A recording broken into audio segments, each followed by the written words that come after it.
Hello friends, chicken gravy எப்படி பண்ணுறதுன்னு பார்க்கலாமா? ஃபஸ்ட்டு ஒரு பாத்திரத்தில் 3 ஸ்பூன் எண்ணெய் ஊற்றிட்டு பட்டை, கிராம்பு, ஏலக்காய், கல்பாசி, 2 பல்லாரி சேர்த்து நல்லா கிளறி விடுங்க. இந்த ஸ்டேஜில் கொஞ்சமாக உப்பு சேர்த்தோன்னா பல்லாரி சீக்கிரம் வதங்கிடும்.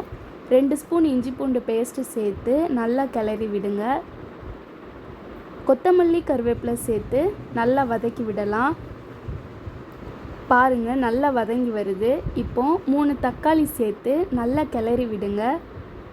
கொஞ்சமாக மஞ்சள் தூள், மிளகாய்த்தூள், சீரகத்தூள், மல்லித்தூள், சிக்கன் மசாலா தூள் சேர்த்து தேவையான அளவு தண்ணி சேர்த்து நல்லா கிளறி விடுங்க. இந்த பக்குவம் வரவும் க்ளீன் பண்ணி வச்சுருக்கிற சிக்கனை சேர்த்து நல்லா மசாலாவோட கிளறி விடுங்க.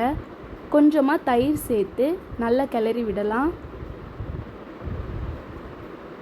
ஒரு பச்சை மிளகாவை கீறி இந்த மாதிரி சேர்த்துக்கலாம். தேவையான அளவு உப்பு போட்டு சிக்கன் வேகிறதுக்கு தண்ணி சேர்த்து நல்லா கிளறி விடுங்க. பாருங்கள், நல்லா வெந்து வந்திருக்கு. இந்த டைமில் கொஞ்சமாக மிளகுத்தூள் சேர்த்து நல்லா கிளறி விட்டு கொத்தமல்லி போட்டு இறக்கணுன்னா சூப்பரான சிக்கன் கிரேவி ரெடி.